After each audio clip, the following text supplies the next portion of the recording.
Good evening. This is a meeting of the Plymouth Charter Commission on August 10th, 2022, being held in the Great Hall. This is a special meeting, not a regular meeting, but it's a perfectly legitimate meeting. It was posted. It's just an extra meeting that this commission has decided to have to be able to complete our work on time. The meeting is hybrid as well as in person. It's hybrid via a Zoom webinar. It can be viewed live on the local government channel. When it's later telecast, it won't be live tonight because the planning board will have priority on the telecast this evening. But it is being recorded and will be later broadcasted. Zoom attendees must register using the Zoom webinar link on the Charter Commission page on the town website. For public comment, please use the raise hand icon. In-person audience for public comment, which we'll try to time around 8:30. Please use the podium and place your name on the sign-in sheet. I recognize on Zoom one of our members, Betsy Hall, and also Libby is here from the Libby Corbo from the Collins Group.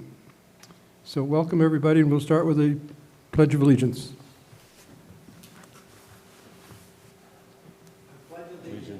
To the flag of the United States of America, to the republic for which it stands, one nation, under God, indivisible, with liberty and justice for all. So I thought it would be a good idea to have this meeting only a couple of nights after our last meeting in order to finish up some business from the prior meeting, so that on Monday night we can proceed on through the charter and complete our assignment. Next Tuesday night, the selectmen will take up the question of our special counsel, which I have requested they approve, and that'll be on Tuesday. So the first item tonight, just going to back up and cover a couple of the items we dealt with the other night, see if we can finish them up tonight. The first one was these are in Chapter 2. We had the question of the conflict of interest rules being revised, and I asked the Collins Group to prepare their memorandum of changed language to fit what this commission voted to do on Monday night, and they have presented a memorandum to the commission, which I received today and circulated this afternoon. There was one change in the language from perhaps the version that you received, although Michelle covered it in a memorandum. But the essence of what they are proposing is to delete completely Section 211-1, and that was the section that specifically called out town employees. So that section has been completely eliminated. And so will be two sections in the conflict of interest part of the charter, and one of which just defines what financial interest is. So the other section is the operative section that defines who's covered by it, and that's the new section 11-1, but there is no 11-2 anymore. So looking at in your package, you have a memorandum number 10. At the bottom of the page is the language. And it would read as follows. It would say, notwithstanding any general or special law to the contrary, representative town meeting members are prohibited from voting on any article in which the member, an immediate family member, or any business or organization in which the representative town meeting member serves as an officer, director, partner, or employee. And here's the change: except for the town and its agencies. That was the addition that was made in the revised draft of their memo, has a financial interest. And then the language goes on to just pretty much the way it was before. It said each representative town meeting member shall notify the town clerk in writing and so forth if they see that there's a conflict. File a note with the town clerk. And then there's a new paragraph. I think we had something here to this effect before, but it says where financial interest is attributed to a budget line item, the town meeting member is prohibited from voting on the budget line item, but is not prohibited from voting on any other line item or from voting on the overall budget appropriation.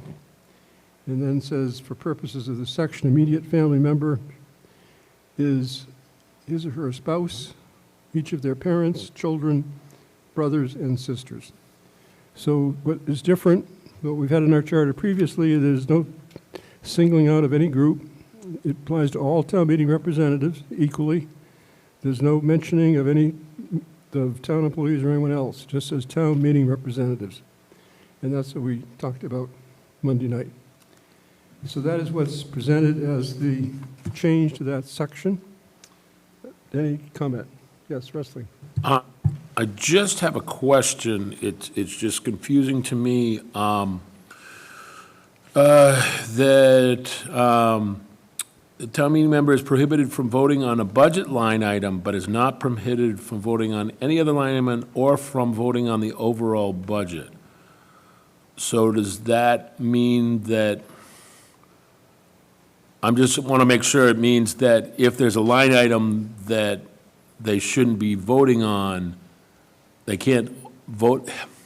What if that line item isn't pulled out, is my question. The fact that you vote on a specific line item, one way or the other, doesn't mean you've committed yourself on any respect of any other part of that budget. You can vote however you want. Right, okay, So if you find a salary item as a line item, that's when you want to vote on, you vote on that. okay. But that But doesn't my, affect. my question is if there's a budget that's proposed Yep. and it says X amount and isn't line itemed, Without, you mean it does not have line items? right, We're also trying to address that in the other change okay, that we discussed Monday night, that we discussed. David Peck had a couple of modifications to it, but yeah, that's that is right. also being addressed here in the next change. Okay, all right. I just wanted to make sure that it's clear that, you know, Yep. okay, I do think this is a tighter way to say it. It's actually an Okay. improvement all right, from how we had before. great. Other discussion? Yes. Who are you pointing to? Oh, yes, Libby. Yes, hi. I do understand what Wesley's saying. So if it's not resolved tonight, what we can do is come up with some language to the effect of, and you could say something like, and the budget line item in question is sufficiently segregated or designated to permit a vote on that one item, or something. We could come up with some qualifying language, but I do understand the concern that's being raised. All right, any other comments? David? I actually think the language is pretty good. My question is, what about conflict of interest issues on all appointed boards, elected and appointed boards? Do we need, this is talking about town meeting members. Do we need elsewhere in the charter, a conflict of interest provision unless state law is sufficient? I'm just not sure. Just because, again, in this town, swirling around for the past few weeks and more, have there been questions about appointed, or you could say even elected boards? Because this is very specific to town meeting members. I'm asking the general question about Right. anybody who works on a, No, I understand the question. Yeah, we're dealing with town meeting members. You've asked, what about other boards? Larry, did you have something to say on that? I think you're right. I think that the State Ethics Commission law, the ethics law, as overseen by the Ethics Commission, is very strong. If you've done the exercise that's required of all of us, and I'm sure you have, but I mean, if anyone has done that exercise, all the boards are covered, and I cannot imagine coming up with anything stronger and still having boards. It's a very strong law. In other words, you're saying the state ethics law covers them? Bill? So I do like what David is saying, that we want to continue this trend of making sure that we cover everything equally, and that would allow that with reference to this state requirement, because this is the document that people will go to and read as residents, as participants. why make it harder for them to find something like that? You can just reference it in our charter that you're going to follow this, and this is, and we have the state statutes, we get that. We have these requirements that if you're appointed or elected on these boards, you have to take these different educational courses. But I'm in favor of what David is saying, though. Yeah, we have to be careful, but if these members of the board are already subject to the state ethics law, which is different from town meeting members, so it's a different kettle of Bill, fish. may I make I stand corrected. Okay, good. All right, I understand what he's saying now. Uh, a comment? Yes, Betsy? We have an article under town meeting that if you have not been sworn in by a certain date, that you cannot serve as a town meeting member. I think it might be beneficial to have something similar for boards and committees, that if they have not completed their open meeting law and conflict of interest training by a certain date, then they can no longer serve on that committee. I don't want to be punishing or anything, but I just think it would give the chairman of that committee more impetus to ask for those conflict of interest certificates. Okay, so we're deviating a little bit from the question at hand, but perhaps we can ask the Collins Center if they know of any precedents in other charters that deal with appointed boards, and whether or not they're specifically mentioned on conflict of interest. I think what Bill Cohen was suggesting was that there'd be a reference just in the charter, kind of a reminder that they're subject to the state ethics law, which is already a very, a strict law to be subject to. So Libby, if you could ask your team members there whether or not the other charters have any reference. We're talking as to appointed boards. We deviated a little bit from the subject, which was town meeting members. But could you tell us a bit, maybe at a future meeting, whether there is any reason to put anything in our charter with respect to boards, whether that's been done? So my understanding is that the reason town meeting members are identified in this charter specifically is because there is an opinion that was received from the AG's office that stated that the conflict of interest law does not apply to representative town meeting members.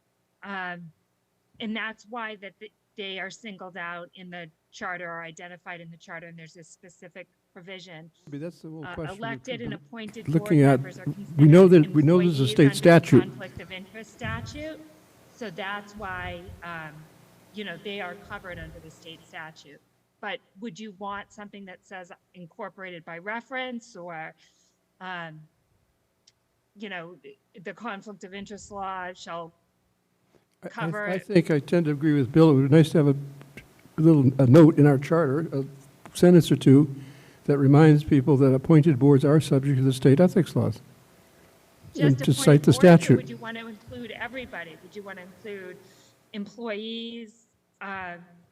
Because the language of the conflict of interest law states that appointed and elected members are considered employees under the statute. So would you want something that says that, the conflict of interest law as provided in, general law, blah, blah, blah, blah, blah, applies to employees, including all appointed and elected boards and committees or something to that effect?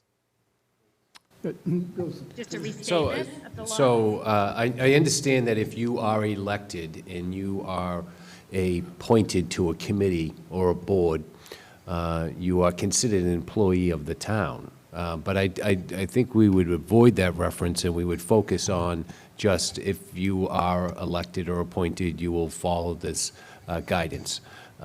So that's what I was referencing.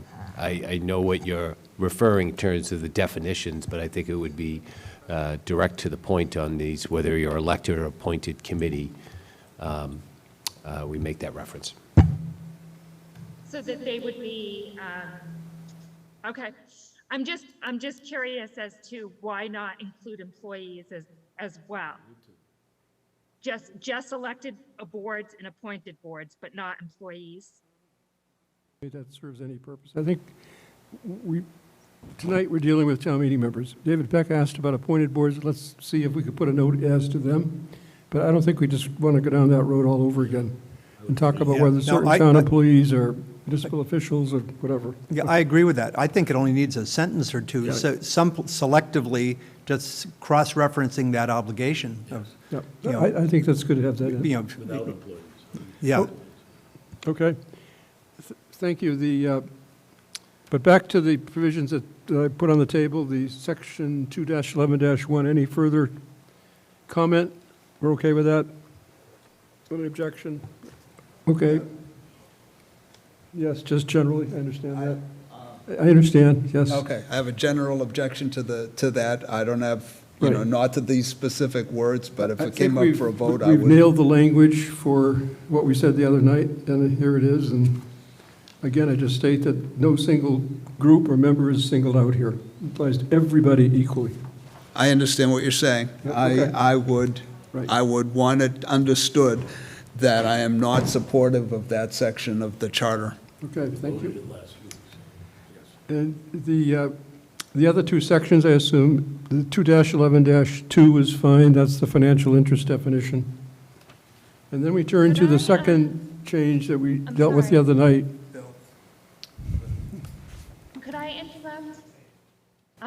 Scott is an attendee. He's logged in as an attendee. Pardon me?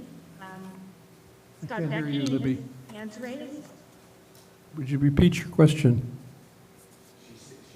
Libby is indicating that Scott Vecchi is logging in as he's on the computer and he's raising his hand.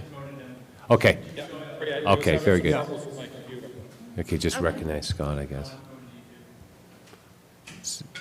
Scott, do you want to be recognized?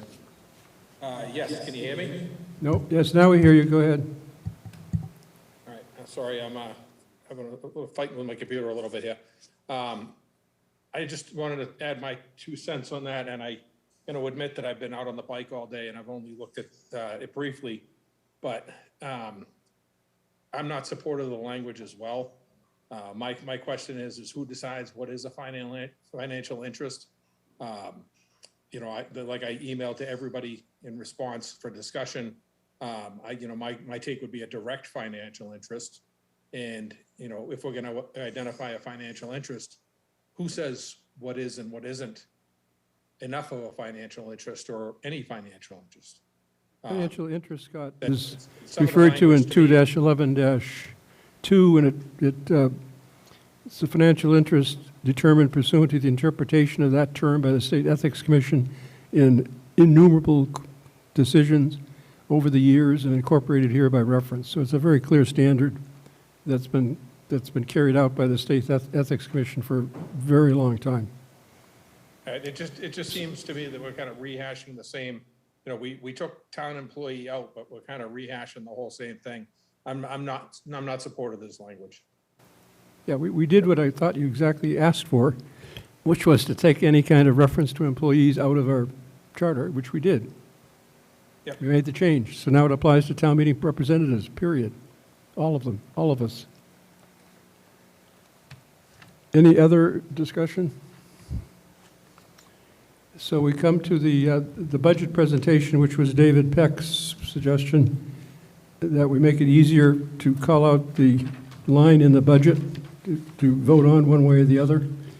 And the Collins team recommended a very simple amendment, which is on page 2 of their memorandum number 10, which just says, and I quote, 212-3, the Finance Committee shall present the proposed budget to the representative town meeting. The proposed budget shall clearly identify budget items by department and shall include a line item identifying salaries for each department except as otherwise provided by law. The except as otherwise provided by law is specifically with thinking of the way the school budget gets presented, which may not be this way. And if that's what it says in state law, then that's otherwise provided by law. David Peck had a couple of further additions to that language in that email that I also sent you this afternoon. Or maybe, Dave, you can comment on whether you think this is sufficient or whether you want to add to it. I- I did think that your numbers 3 and 4 were helpful in addition to the Collins language. Well, I will say, maybe it's selfish, I think I prefer my 3 to Collins, in part because I don't want to necessarily call out salaries. Yeah. You know, I think that's not fair. I think looking at a departmental budget at the department level, it's salaries, but it's also, as I said, it's Larry's Cadillac Escalade, or it's the, it's other materials and supplies, and it's looking at the budget. This is not just looking at individual salaries. So I prefer my language of just looking at the detailed department budget with an option, or, that a Okay, town just meeting understand- member can vote on it. David, what, you had actually 5 items. So which ones are you saying you, So got I'm items- suggesting my 212.3, yep, 323, and 394. So my items 2, 3, and 4, we're just trying to find places in the charter that the town manager or the finance department needed to provide sufficient detail so town meeting members can review it and act on it. so Libby, let me ask you a question. Yesterday, when I got David's suggestions, and I knew you were also considering the same question, I sent to you David Peck's suggestions to see if it would help you in your own thinking about these changes. Did you take these into consideration? So we did look at them, and the one that there's only one concern that stood out to me that you might want to consider possibly redrafting.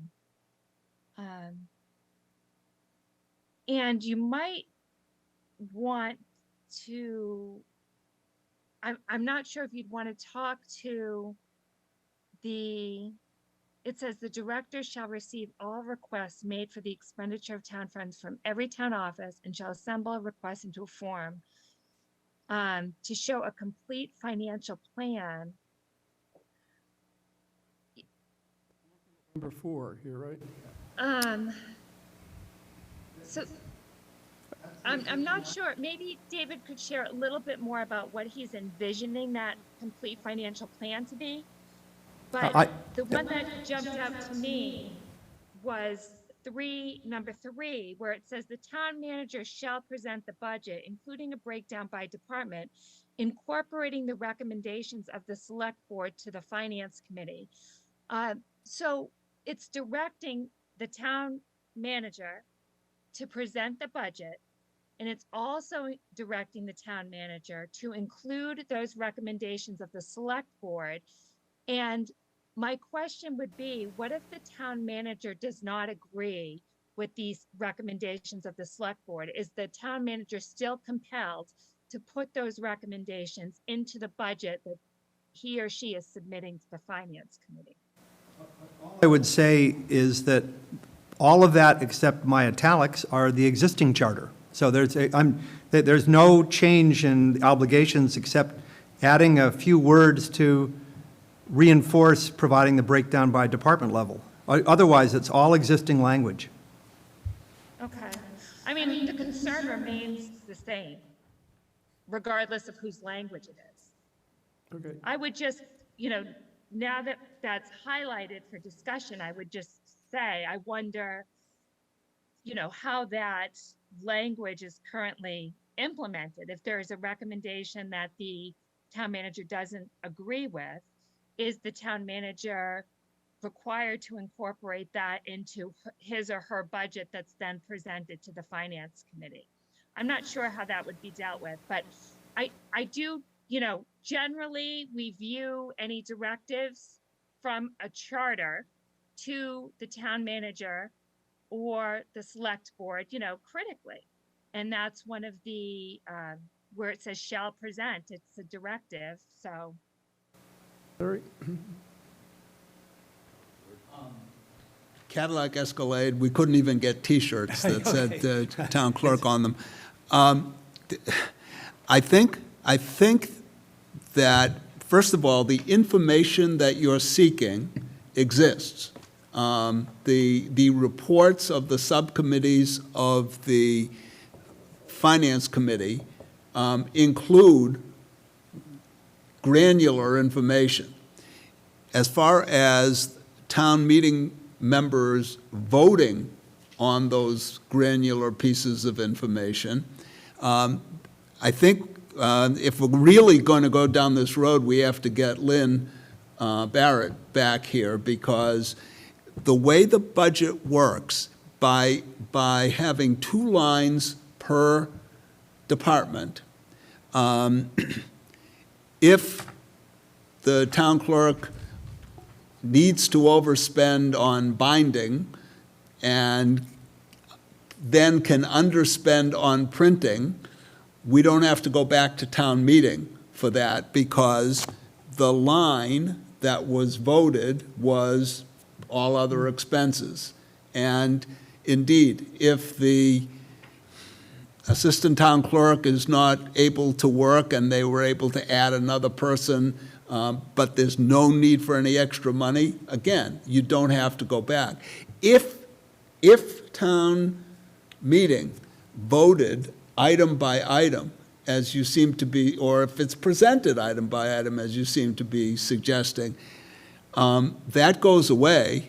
And I think from my discussions with Ms. Barrett, that wouldn't be an efficient way of running the town. Should we, Mr. Chairman? Yes, Bill? Okay. Would that help, David, if we asked Lynn to come back? Because I think we have some other questions of Lynn about things that she had referenced that were not being followed in that charter. I think we want to zero in on that. We had her in once. She brought up some very important points. Maybe we ask her further at that meeting this question. I wouldn't object to that, but there's nothing in here that, Larry's and others have said, that's what we do now. We get the budget book, we see the different things. Right. The language I'm putting here, sort of reinforces what we now do. Again, my goal is to just sort of confirm that level of detail that's presented, but set up an opportunity Right. for matching a vote of any individual, whether it's an attorney or a town employee, with a particular budget. Now, I respect Larry's, Yep. concerns and stuff. Okay, so There's we- nothing in here that's inventing new responsibilities for finance. No, I didn't see anything new. I think that I was just trying to zero in on what you were proposing, and I think that that direction is something that we should further elaborate with maybe So- Lynn Barrett. So David, on your changes here, that one, number 5, but number 4 and number 3, I thought both of those were okay, because I didn't see that they added anything except a tiny bit of additional detail. Right. I thought they're helpful. I also thought that number 2 was okay if you delete the last sentence, reference to the school department, because that could change over the years. It could be some other department that gets the same kind of. Yeah, and I'd be okay with that. I just want to reflect what we heard But that's kind of Monday. reflecting current events. And I Yeah, thought- and, I said, well, okay, it may still be useful to be presented in detail, Right. but we can't vote on it. But, So I was thinking we would accept 2, 3, and 4 with, with the exception of that last sentence Yeah. in number 2. But unless, and Larry, you disagree I just with that? need clarification. Okay. The budget that comes before town, all the information that we get separately, but the motion for town meeting, are you perceiving that to be similar to the motion that town meeting presently gets? You're just saying that the other information is now mandated to exist, even though it already does exist. But we're not voting on the town clerk's T-shirts or Escalade. Am I correct? what I would like is the town, if an employee in the town clerk office, sees that and has an opportunity to either vote or recuse themselves, or to, that we have an accountability or, across our town meeting members. I mean, the fundamental goal of mine and for all of these is to be transparent on how people vote, So- which is frequently murky and it's not quite Okay, clear. but I guess the key, so I Yeah. can understand and then vote appropriately, you're looking for the votes that, the budget lines that presently exist, that there be able, people be able to vote and identify if someone chooses to cause a roll call. But the same level of budget lines Yeah. that we presently have approximately. I think it might mean more votes, breaking it down. Not a question of the But- votes, I'm talking about the number of budget lines. Yeah. Is that yours? We'll take the town clerk's office. Yeah. There'll still be a vote for salaries and a vote for all other No. expenses. I see it as a vote for the town clerk budget. Now, then there could be discussion, but a vote for the budget. I don't want to necessarily vote on the salaries only. I don't want I'm just thinking it's not two separate votes. There's a presentation and I vote on town clerk, the town clerk's office. But, well, that's a problem. I don't want to get into Lynn's world, but there's a difference between salary, the salary line and the other line. operational You're line. talking about voting less. It's the town clerk, Yeah. and there are two lines. Yeah. Or DPW, and or highway, whatever, and there are two lines. Is there something wrong with that? Well, I guess what I'm watching this, I'm listening to this, and David is talking about the votes and being recorded. You're talking about the line items where the budgets are broken down. And that's I where think the you're both votes- talking about, yeah, I think, Right. I would leave it the way that you're suggesting, but have these votes recorded that way. That, David, can I suggest that Oh, Russell we are wants to talk. generally in favor of this language, but after we've decided it tonight, we send it over to Lynn Barrett to see if she has any real issue with it? Sure. That's fine, because, a Somebody lot of says- this starts with her and then goes up through Right. town manager and select. Wrestling, did you want to? No, it just, the discussion we had yesterday, Monday. Monday, we talked about this, and it was, everybody thought, oh, wow, that'd be a great idea to break it down a little bit so that stuff wasn't jumbled together, so that we could figure out where people were voting. This isn't something new, and I think that what David's trying to do is David's trying to say, all right, we want the budget to come out and say, all right, here's something, that there's a little more clarification on different departments, that's all. well, but I guess we need to focus, so that we're all talking about the same thing. Yes. No question about the fact that the budget is made up of many parts. Yes. The question that we need to be dealing with, David wants to be able to say, I think, I don't want to Yeah. speak for you, but I think you're saying that you wanted to be clear what a vote means and to have an opportunity for a vote. Yes and no. I mean, I'm trying to match a person's vote with the department that they are voting on. That's, okay, and the question finally is, and I'm not sure that you and wrestling are saying the same thing, the question finally is, what is the vote, what are they voting for? Are they voting for I mean, is it per budget line? Is that what the vote is? So, right now, it's, Larry, how is it done right now? Right now- How do you know it to be done right now? Right now, there is a budget line for town clerk salaries, which, if you read over there, is made up of a whole bunch of different things, but the vote is on town clerk salaries, and then there's a second opportunity to vote on town clerk, everything else, all other expenses.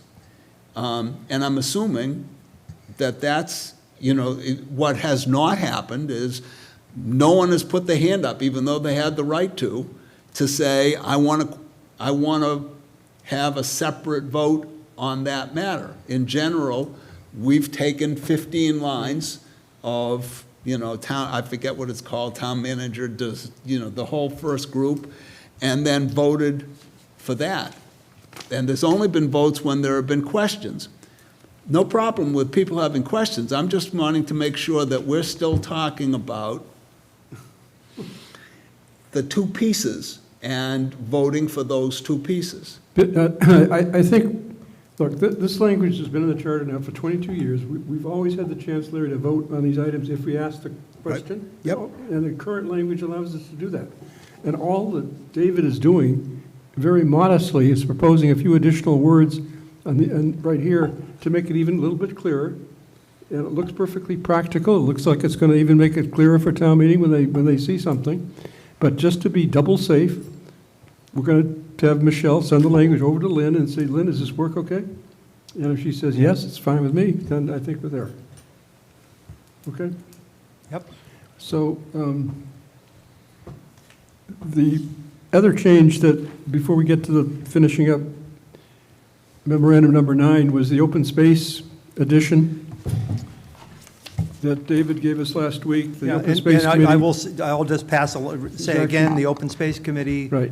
looked at the language, has voted on that, recommending that minor like- modification be It included in looks the like, new again, a charter. very modest change. They just put, it doesn't affect who the Yep. Open Space Committee reports to, No. which was a very big deal when we put it in the charter years Yeah. ago. They still report to town meeting directly. It just said a little bit more of its purpose: in order to protect the environment and to ensure appropriate access to public lands. Yep.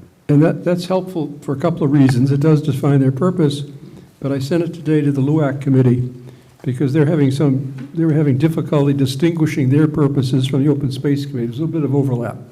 And I asked the chairman of LUAC to see the new open space addition and give us some language for LUAC so that both committees now can operate within their own areas of expertise.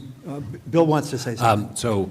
LUAC's definition is under Chapter 61A. Yeah, but I think it should be expanded. Right. We can have that conversation, but LUAC has this very specific job. It's guided by state law. Now, the Open Space Committee, I have no problem with that last sentence. It's further explaining and defining, and helps anyone that reads this. I just wanted to say the Open Space Committee is comprised of 9 persons to report to town meeting, and act as an advisory, act in an advisory capacity to the planning board. I want to put town meeting first, because that's how I always knew it to be, that the Open Space Committee reports to town Yeah, we meeting. can change the order, but Bill, I reviewed this very carefully after you made it. Let me just, I know, this is your thing, Bill, I'm just, this is- So, what I'm saying is that. Betsy's thing, too. Well, no, but Bill Abbott in 1999 put this in the charter, and it led to a lot of different things over the last 22 years, so I'm very sensitive to this language. I was just saying that we've always said that the Open Space Committee reports to town meeting. And It says that still. it does, it doesn't say that. No, It says, it in the next, a little later on. Okay. Look at the last sentence. I just wanted to put, I wanted to heighten the importance of the open space. Look at the last sentence, Bill, of the section. Yeah, the open space committee shall report its activities and recommendations directly to town meeting at least once a year. That's like a report it has to do. I get that. I just wanted to move that consistency up to the first sentence where we're simply just switching it Yeah, where, just switch it. I just want to switch town meeting first and planning board second. Yeah, I'm okay with that. Okay, We all are? thank you. Okay. So and there's one other change before we get to the memorandum, which was, David was suggesting, we're looking for a place for the rights of nature. And we're, Bill, before you go on, could I say one thing about the Open Space Committee? The words "in order" this is the English teacher in me. It says "in order." There should be no comma before the word "in," so just take the comma out. which comma, It doesn't need Betsy? it. In the Open Space Committee edition, it says "in order," I can't remember the rest of the words, and I don't have it in front of me right this minute. So we will But, delete the, we'll delete Can't the put comma. words in order. So there's a comma there. Yep, we're deleting it. Thank you, We're all Betsy. set, it's gone, It's gone. been deleted. Okay, thank you. Yep, we just took it out. So the other change, again, was this rights of nature, where it would fit in the charter, and we're trying to figure some language for the preamble. It's still an open, it's still an open process, we haven't got it yet, but that's where David is working on it, I'm working on it, I think Frank Mand will. So there'll be some reference to it. It didn't seem to be another place in the charter where we really could fit it in. So, that being said, let's go back to the memorandum number 9. We had gotten up to legal counsel, which was the 5th item there. Legal counsel is now covered in that it continues to be appointed by the select board. The section now on. Sorry, what page do you want? Legal counsel. What page is that on? Memorandum 9. It's on page, it's in the memorandum number 9, and it's on page, let's see.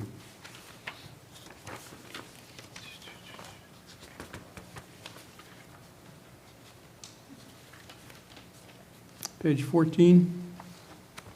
I just wanted, just as we dive in back into 9, I just wanted to say that there was a few things that at last Monday's meeting, this past Monday's meeting, that I was asked to kind of elaborate on that language under section,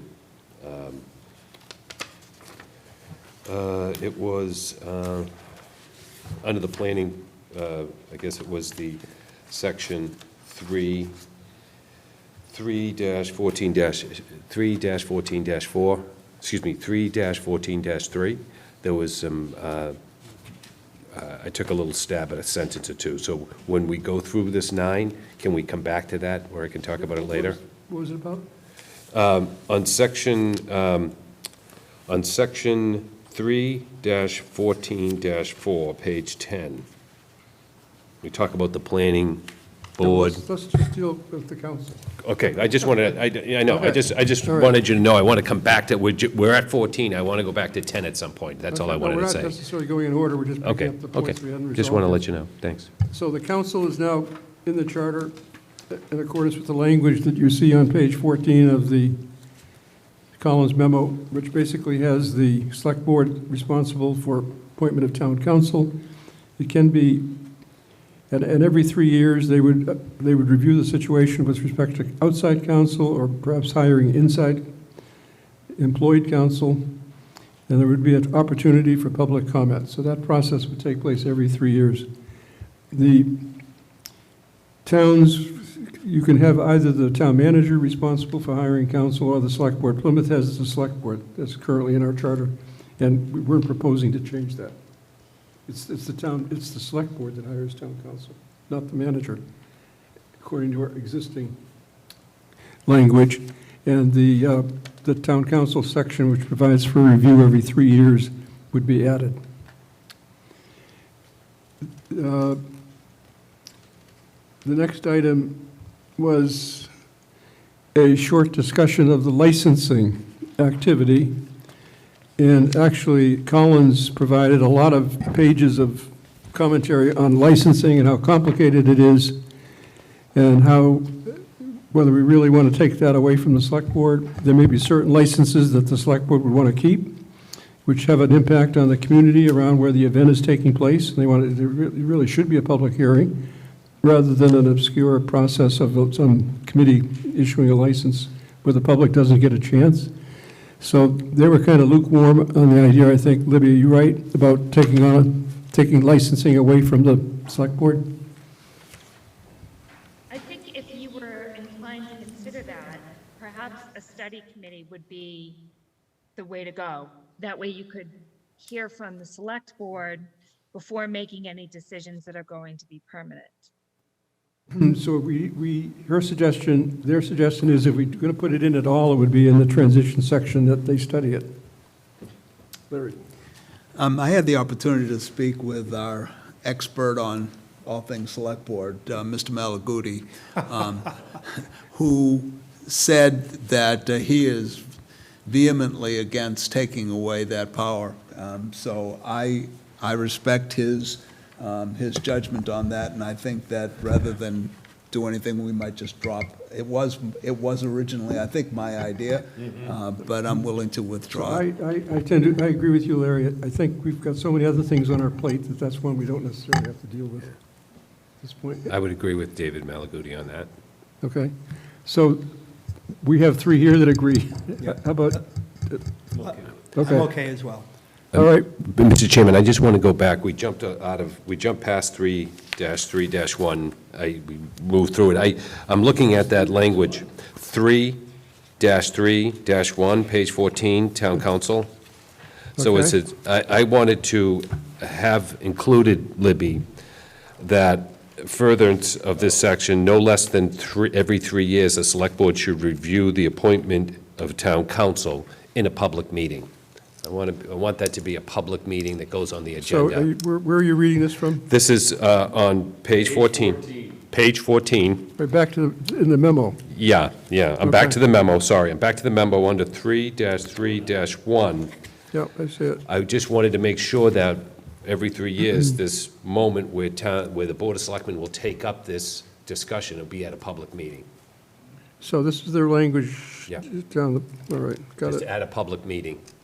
Could it be like a select? Okay with that? Yeah, it would happen at their Select Board meeting, it would be required to have a public meeting, not Bill, behind closed doors. I guess my only question is, everything the Select Board does, so do we have to put every single thing for the Select Board I at a just wanted to public say at a meeting? public meeting, I mean, I we don't say know. it on the licensing part, we say it's at a public meeting. No, Wait, doesn't this, it says an opportunity for public comment. Okay, I mean, that all right, implies that- okay, all right, that's enough. I just want to make sure it doesn't end up somewhere other than on an No, agenda item on the public notice given that there's going to be a hearing I on would town think that council. if, I guess that's what, excuse me, that's what I was trying to get towards, that when we have this every 3 years, that it goes on the agenda, there's public notice, they come in, and there it is. There's a formality to this council every 3 years. I don't think, I can't accept just that there'll be public comment. That I think that I want to see it as a line, not a, on the town, on the select board's agenda, they might have something that's in a, what do you call, administrative note. I don't want it to end up there. I wanted to make sure that in the charter, it's telling that there's going to be a public meeting, there's going to be given proper notice. I'd be in favor of that. I think it would be good we'll to work put on it some in. additional wording there. I think we know what Bill wants. Thank you. It makes sense, Bill. I don't have any, not opposition. So the next one was the charter enforcement provision, which is now at the end of the charter draft. By the way, the draft that you have, the August 8th draft has all the stuff in it. The enforcement is near the end, and it's on page 50, it's at the very end, so it's page 56, or 50, let's see, 54. Not on the memorandum anymore? Yeah, it starts on page 54, and it's page 54, 55, and 56, and this is basically remember we reviewed several different charter enforcement provisions from various towns, some very strict, some very loosey-goosey. This one, the Falmouth provision, seemed to sort of strike the right balance, we thought. So the language that you see here is the Falmouth process, which basically provides for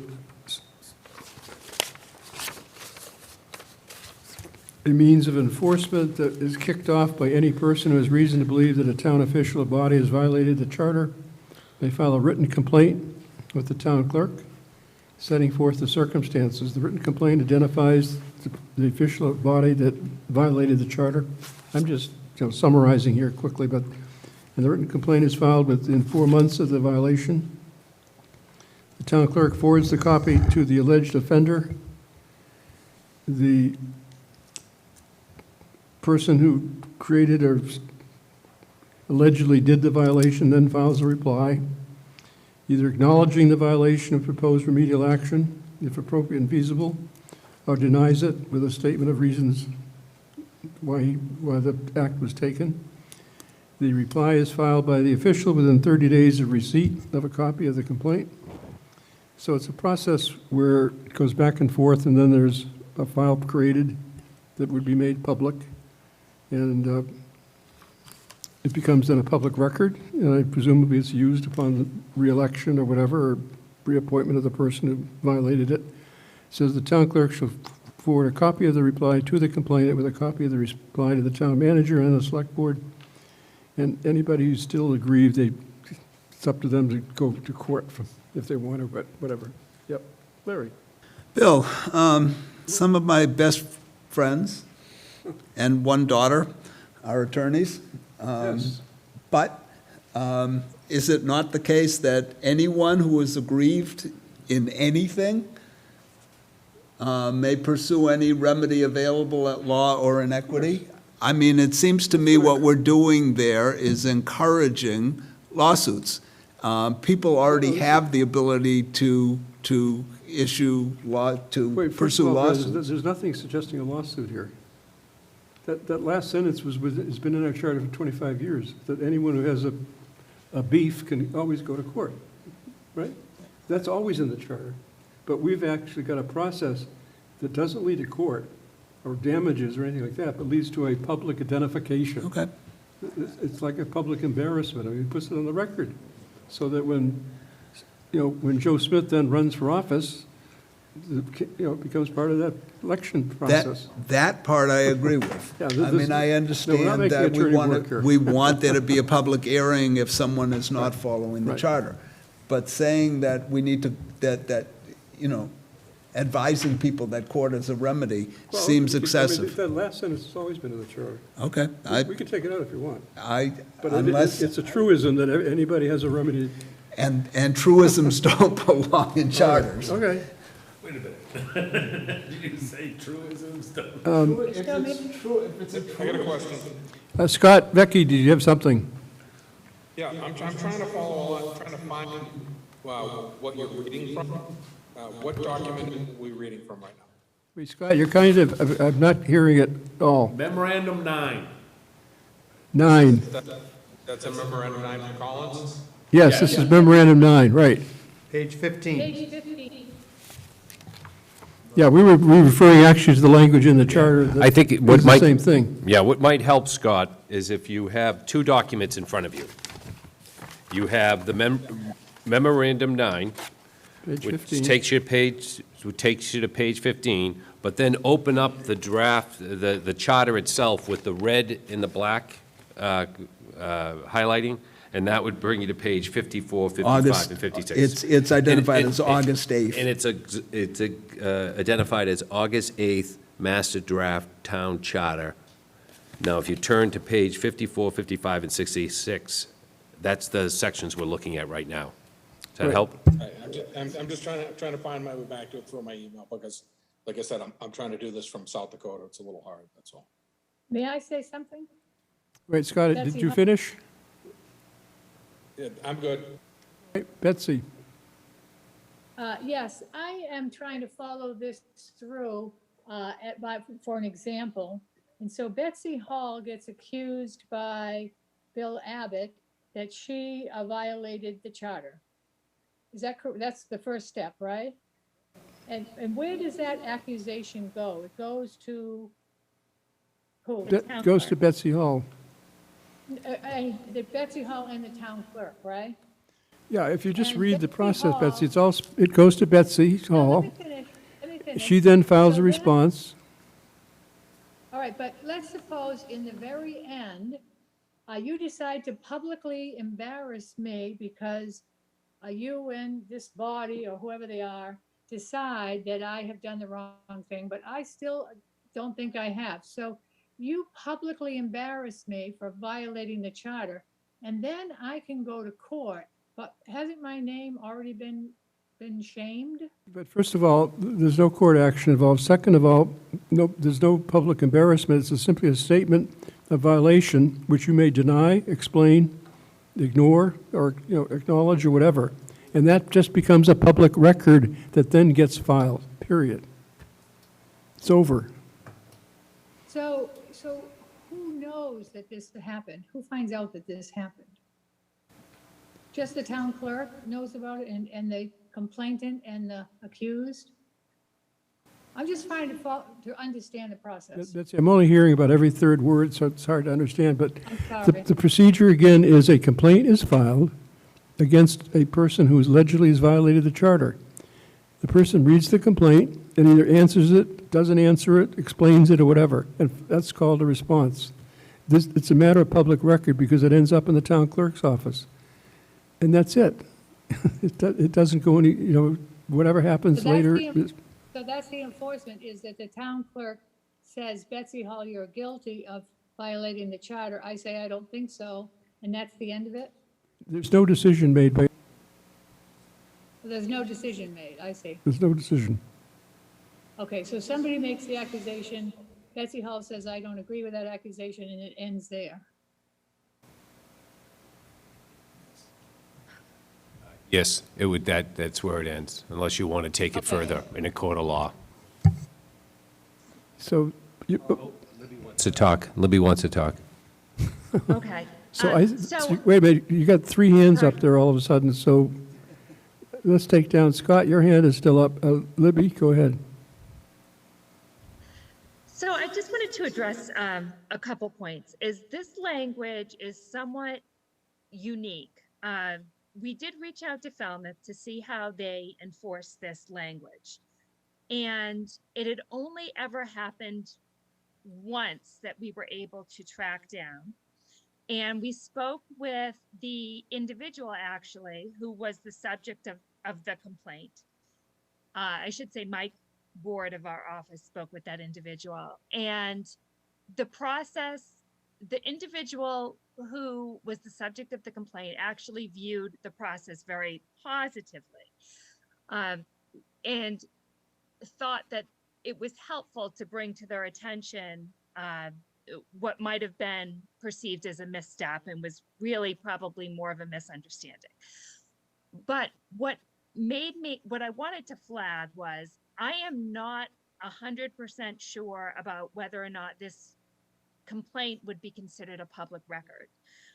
For example, if somebody emails the town manager with a complaint about an employee, that isn't necessarily a public record because there is an exemption in the public records law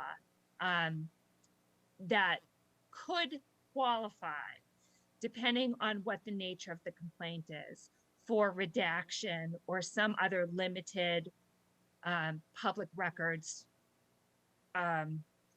disclosure. So when we say it's a public record, I just wanted to flag that that might not always be true, depending on what is alleged in the complaint. There might be grounds to redact it under the public records law. So I just wanted to make that clear. I'm not sure how the one complaint that was brought in Falmouth was treated in terms of public records. The language that is currently in Memo 9, which talks about it, and it's correct, there's nothing more than there's a complaint, it's filed with the town clerk brings it to the alleged offender and says that this was brought, what is your response? And then the person can choose to respond or not respond. And that's as far as it goes. And there's nothing further. The reason Section C, I would suspect is in there, I know you had said that it's in your original charter, that the language there, complainant who is aggrieved by the reply may pursue any remedy available at law or in equity, is just to tie up that loose end, that question of what does happen after this step. And so, yes, it is true that generally people can file lawsuits and pursue whatever remedy they have at law. But I think it's just to tie up that question. Okay, well, now if the town clerk has it, now what happens? And that is put in there to make it clear that, this is as far as it goes, and then the complainant can do whatever they want. But this is as far as the town action goes. I would just say that This commission, months ago, looked at the question of charter enforcement because we knew this is an issue and question that is raised here in the town for the last 20 years. How do you enforce the charter? It's just, it's such a perennial, age-old question that we thought, when we discussed this months ago, that we should put something in the charter.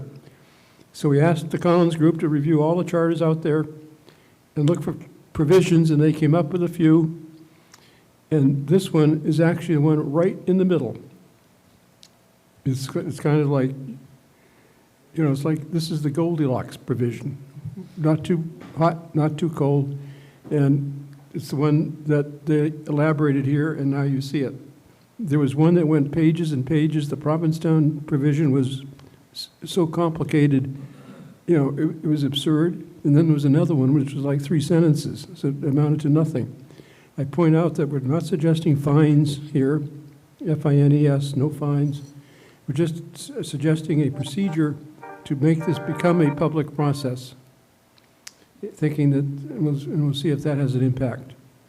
But we felt we had to do something on charter enforcement, and this seemed to be the most fairest way of handling it. Other comment?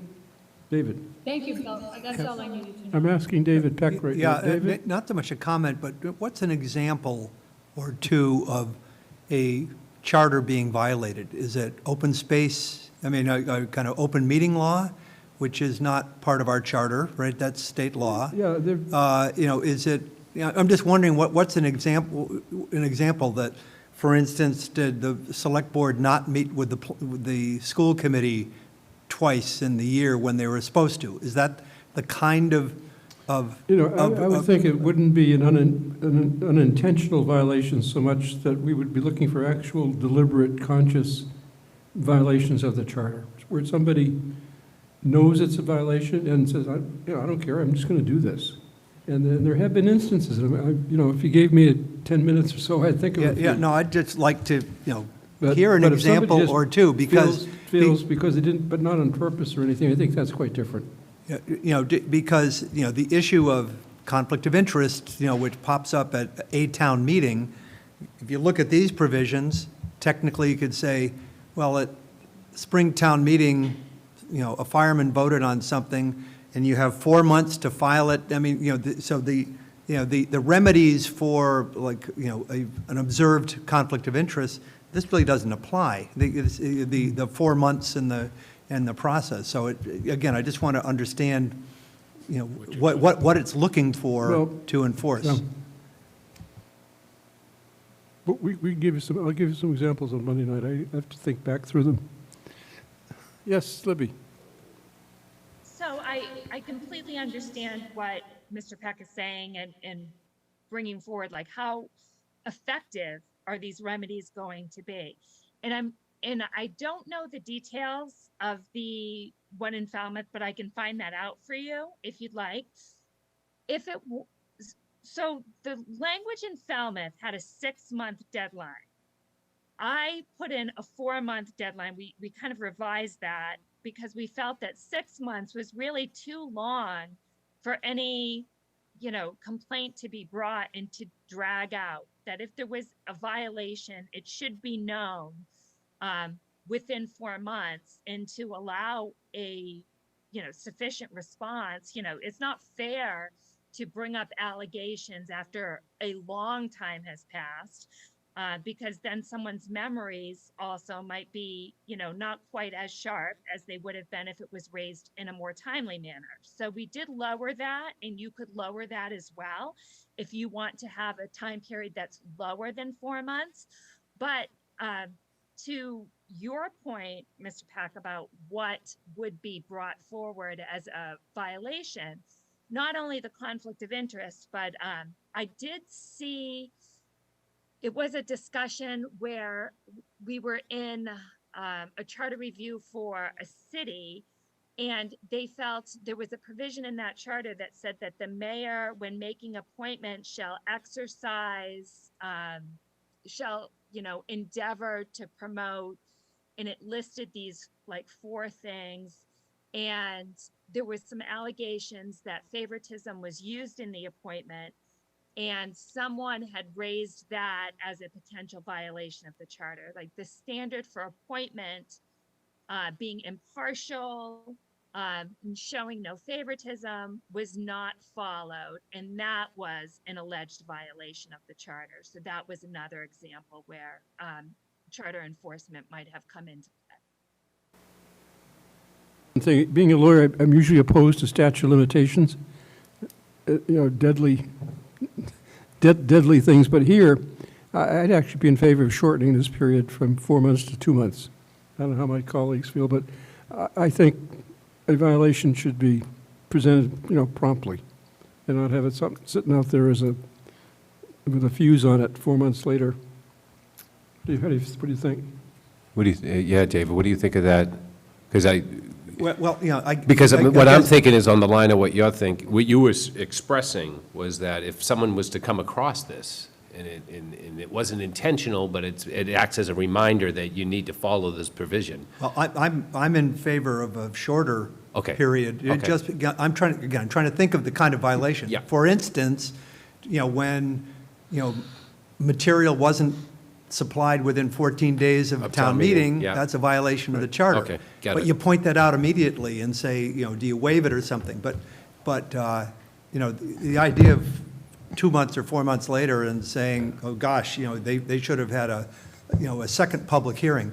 I'd rather have a tighter time frame to point that out, because then a remedy might come right away and say, oops, yeah, we're going to have A and B. I agree with Bill and you and the 2 So minutes. what do you think is the period? Should we try 2 months? Yeah, Yeah, it's- I'm okay with 2. yeah. Okay, 2 months. All right. Libby, I'm the sorry, language can I looks okay. interrupt? You could even say something like, as soon as the alleged violation is known, but no later than 2 months, or something like that. Or you could even tweak it even further if you wanted to. Libby, that kind of language acts as a trap. What becomes Well, I am a knowledge? lawyer. How do you prove that they knew it or not? I think it's better just to leave it as at a time frame, like 2 months. So we don't want to get into We can whether or tweak not that. they should have known or did know or whatever. Okay, so that, other than that, are we okay with the enforcement provision?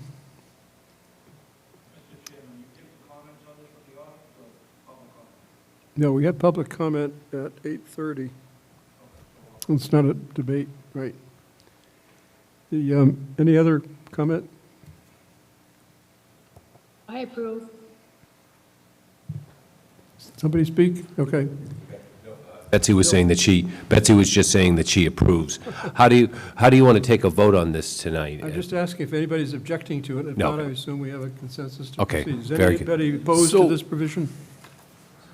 Wrestling wants to say Thank you. something. Just refresh my memory, how does this change what we got now? We have no such provision in the charter. None. Really? We're talking about charter enforcement. Okay, There is no provision, there's a single sentence at the end of the current charter, okay, which basically says the charter is enforced in accordance with applicable laws or something. okay. It just seems like somebody has to bring it up. Right. Just don't see any real enforcement going on, but, Well, this is a start. okay. Let's see,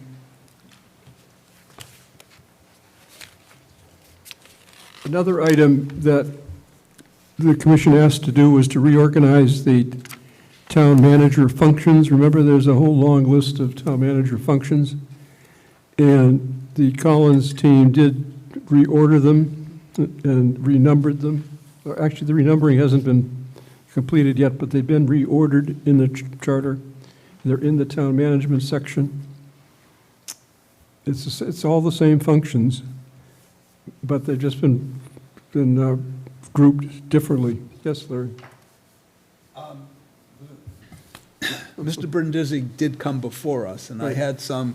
Yes, by the way, they're going to address specifically his changes and tell us Monday night what they've done. Is that right, Libby? Yeah, I asked them last week to take all the town manager's changes and tell us how they're going to address them, and they're going to do that on Monday evening. Okay. I'll leave it with, I'm not going to be here next Monday Oh, okay. night. And I am supportive of the idea of deleting the reference to the Department of Public Works, not the planning board, but the planning Right. department and the finance department. To me, it conflicts with the place where we said the manager should Right, manage. exactly. And so. So I think, let me just to review this, please, with your teammates, the comments of the town manager, which I sent to you, and you have them in as edits to the current charter. I believe you're looking at that, and they're going to tell us how you propose addressing them on our next meeting Monday night. Correct. Right, thank you.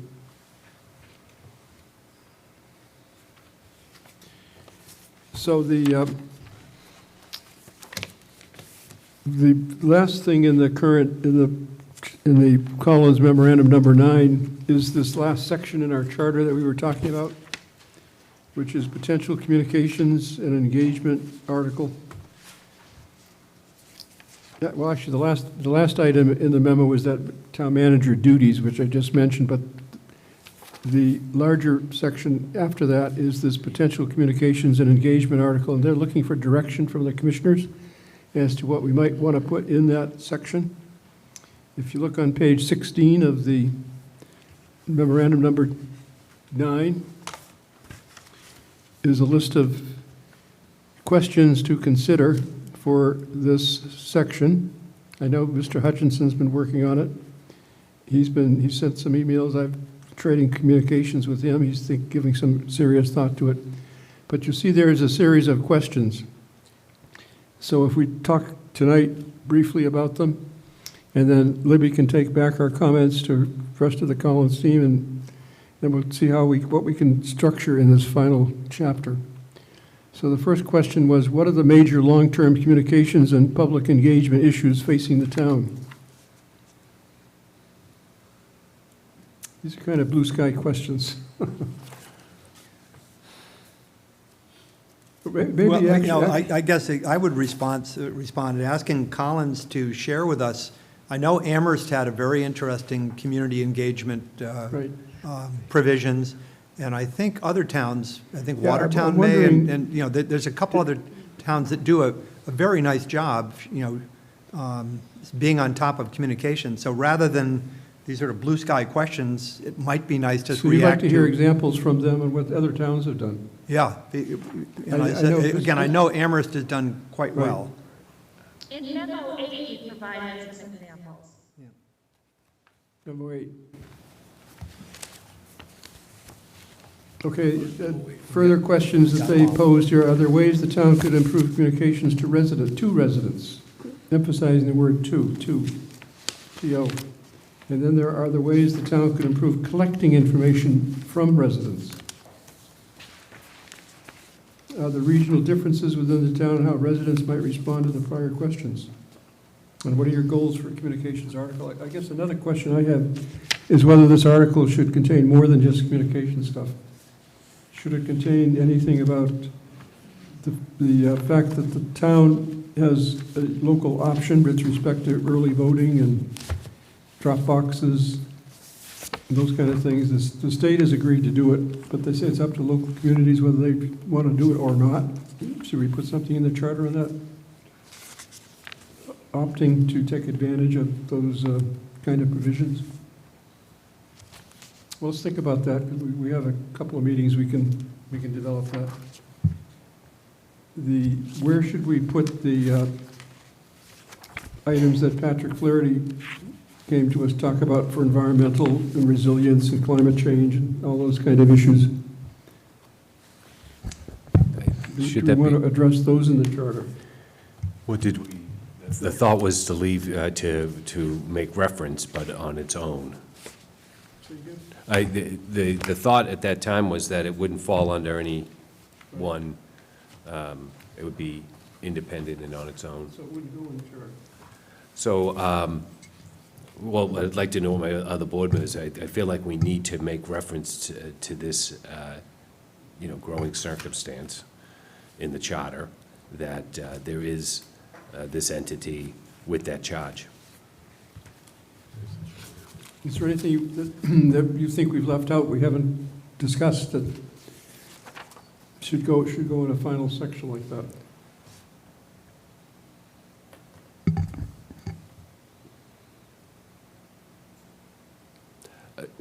Are you talking about this subject matter or others? Yeah, I was just still focusing on the last section, potential communications Okay. and engagement.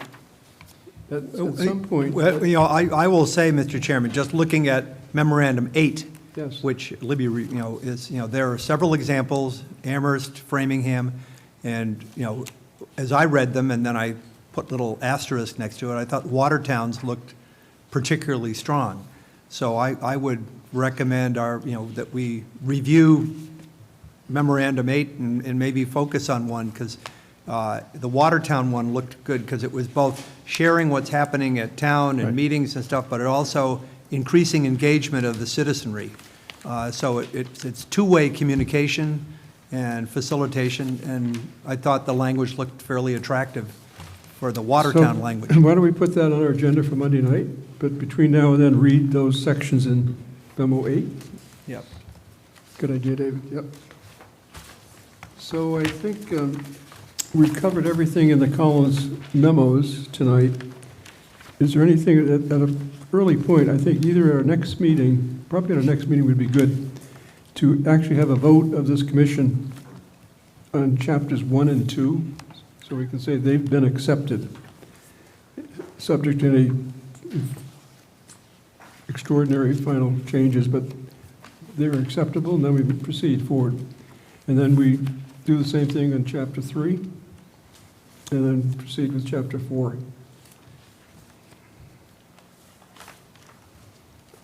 At this point, being 8:25, I think we'd be happy to start public comment. Oh, could I, before we jump to public comment, can I just say one thing? Yes. Because it's not 8:30 yet. It's 6 minutes here, so let me just, the potential creation, where we said the potential creation of appointment board in proposed alternatives. I took I was reading through that section, trying to see if there was any way of kind of emphasizing the purpose of such board, such entity, an entity of this nature. And I came up with some language. I'll circulate it to the other board members and provide it to anyone who wants to see it, maybe provide it to the Collins. I was thinking that this, the commission raised a discussion on this potential appointment board. And I was trying to think about what it really should be focusing its attention on. And I had this appointment board would be this entity appointed by the town manager. It'd be advisory to the appointing bodies of the town, so we maintain the power of the planning board and the select board to appoint people to these positions. But this entity would have the responsibility of setting a town-wide standard, a standard policy for collecting letters of interest and resumes for appointment to town committees, providing a scope of responsibilities and direction to these committees, an administrative direction in collecting of the information of when people are appointed and when their periods end. I thought we needed to, when I read through this, it's going through this appointment. Pardon me? This is on page 12 of the memo 9. Right.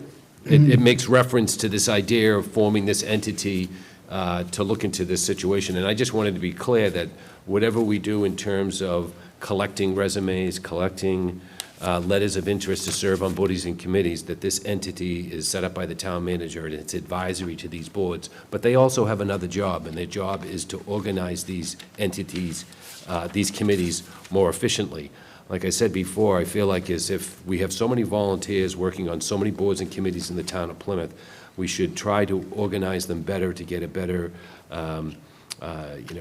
result from their work, a more efficient organization to these committees. One of the other things that they could do is think about, has this committee met its responsibilities? Maybe we can consider, we might have too many committees, and should a committee be looked at for possible consideration for removal, that we don't need that committee anymore. But I was thinking about this section of the memo where we make this reference to this idea, and I felt like I wanted to give this entity a greater focus on collecting collecting the letters of interest, setting a town-wide policy of how those dates would be adhered to and how they would make their Okay, Bill, can I make recommendations. the following suggestion? At the last meeting, Yep, we discussed this. yep, There's nothing in the charter yet about it. yep, It was left that language would be developed for an advisory okay, appointment committee using the models here of yep, Watertown and Amherst. yep, And what I suggest you do is reduce to writing what you just said as Okay. additions to this language. Okay. Submit it to Collins, and then they will prepare a provision that we Okay. can look at in the next meeting. great, I'll do But that. right now, that Yep. we don't have language yet before us. All right, I will submit that to Collins and the committee. Thank you. Thank you. So, Mr. Hutchinson. Bill, Oh, Scott wants to talk. We're moving to public comment, and then Mr. Hutchinson is standing at the podium patiently. I can wait until after public comment, but I guess it's. Right after public comment, okay. Go ahead. Thank you. Joe Hutchinson, precinct 17. Thank you. Joe Hutchinson, precinct 17. Just to address the communications and public engagement topic that you were just talking about, and which David kind of led into with discussion about the Watertown example that the Collins folks gave us. I found a website in the great state of Maine that is exactly what I want, and which is a great example, I think, of what David referred to, and the kinds of examples that the Collins folks gave us. Basically, I have a call in to the Collins folks, and we'll work with them over the next week or so and try to put a framework in front of you folks to be able to talk about. I hit the wrong button. I hate it when I do that. The one, there's some threads that I wanted to ensure in that effort. And one was to turn Town Hall from an internally focused organization to one that's focused on essentially marketing the work of government. And some good examples of that you can find in the library's website and in the Council on Aging's website. And an example of what I want to fix is the town clerk's website, and that's, I think, pretty much agreed in need of repair. And so, we need a role that allows for a taxonomy to be created and maintained that the public can identify with, talk to, and respond to, and effectively actually have conversations with. So I want the town to be talking to the people, and the website itself is one of the ways to do that. The other thread is the engagement role that David referenced and that the Collins folks were talking about, and these folks in Maine seem to have done that as well. So we'll bring that. I'm hoping Mike and I get to talk, and we'll do that. I also wanted to make a comment on steering committees, because my thought is that doesn't appear anywhere in the charter. And the steering committees are based on master plans and generally reflect the comprehensive plan. And they contain task lists for implementation, which is what folks complain about, very similar to the tasks in Chapter 9, the implementation plan in the master plan. So maybe there should be language. I would suggest there might be language in the charter formalizing the existence of these community entities and establishing roles and rules for how they work and how they relate to the master plan and other plans in town. Which brings me to the notion of the master plan that I just wanted to emphasize. It, as has been pointed out, although not emphatically enough, it is not a procedural document for the most part, except for Chapter 9, which is the implementation plan, and informative. It informs all the other plans and departmental plans in the town. So if you don't get the agreement and the confluence of being able to work in reference to that master plan, then, the master plan is almost moot. So somehow, in the discussions, for example, that you've had about the joint meetings, those are the things that will hold this together, and I just can't say enough about how important they are. And I wanted to say that. So the steering committees. Communications. Joe, can I ask you, what exactly are you referring to as steering committees?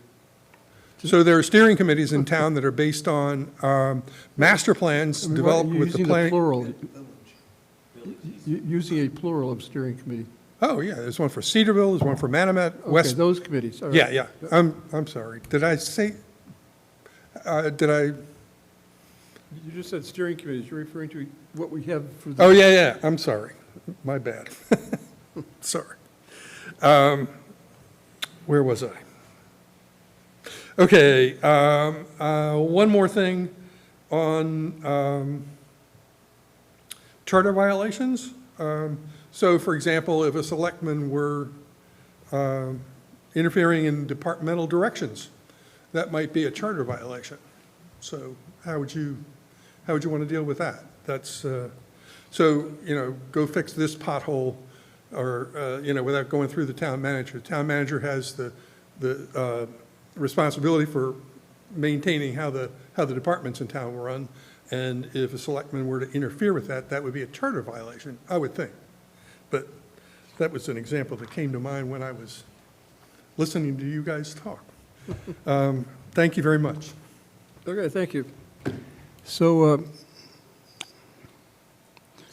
Dale Weber.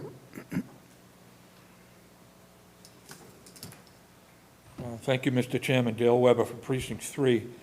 A couple of issues that came up that I just want to put in a couple of cents worth.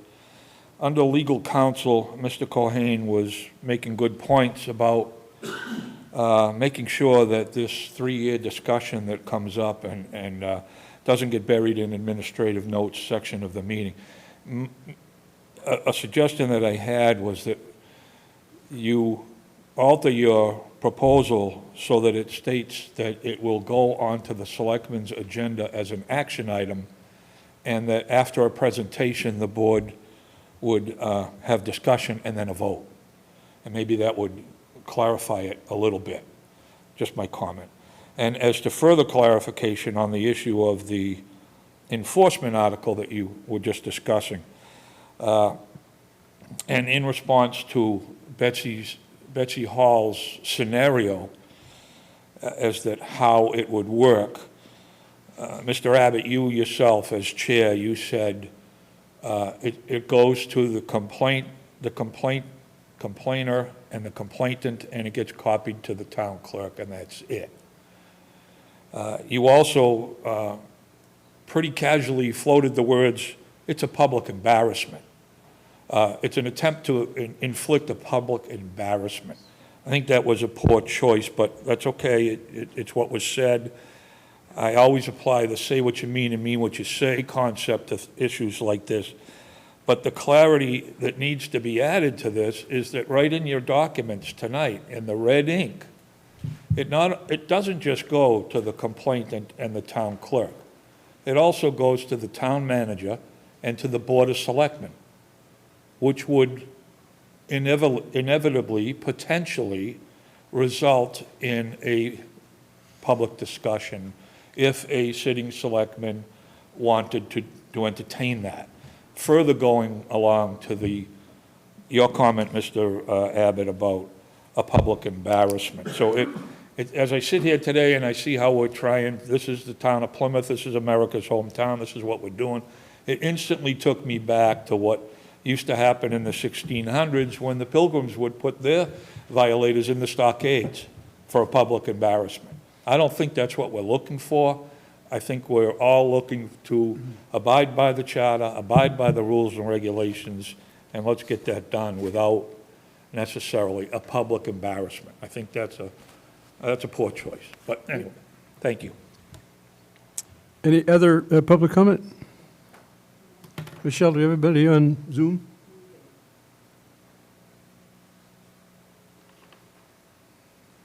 So, Virginia Davis, do you wish to speak? Yes, I do. Okay, go right ahead. I just wanted to reiterate and support Bill Cohen's remarks regarding 3.31, that the review of the town council every 3 years be done during a public select board meeting. However they wanted to word that. I agree with Bill, it's very, very important. Thank you. Thank you. Michelle, any other people wishing to speak? Nope. Very good. So Scott, Becky, go ahead.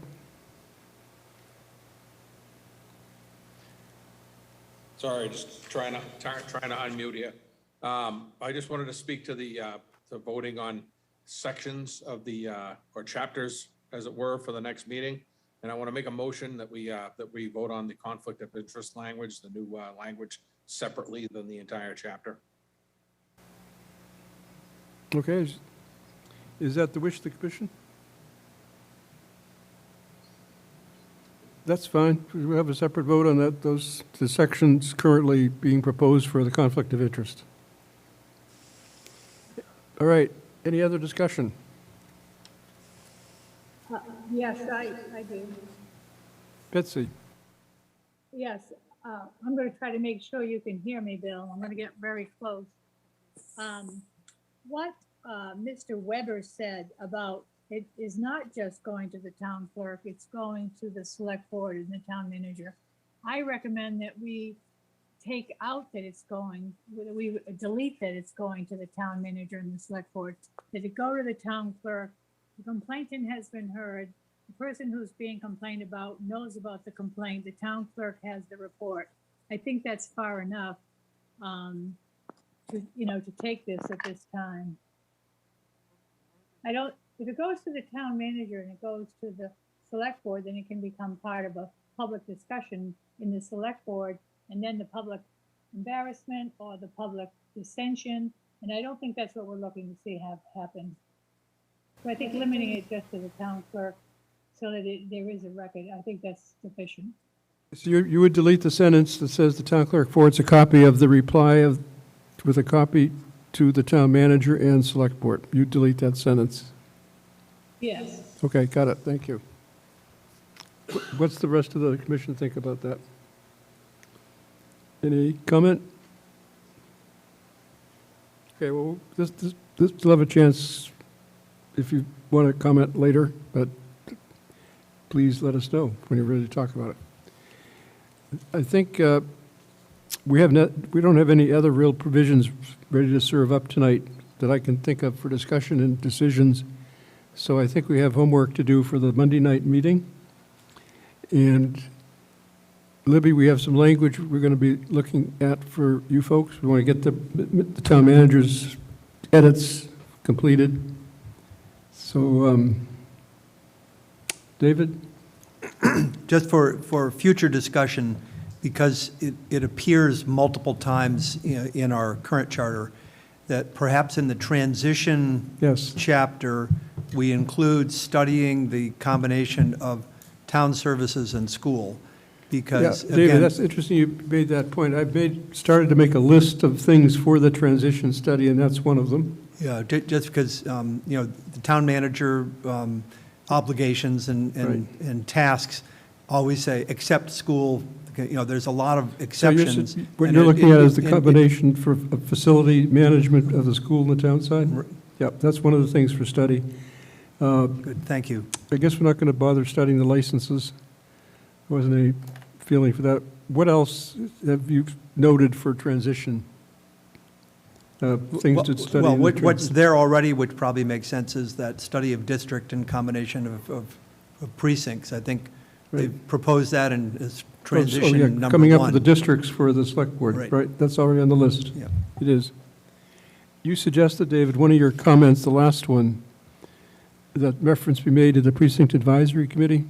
Now, I looked at that in 3.1-1E, and it seemed to be kind of redundant. I didn't think we really needed it because it made reference to the process of looking back at the re-precincting. So that would certainly pick up the board.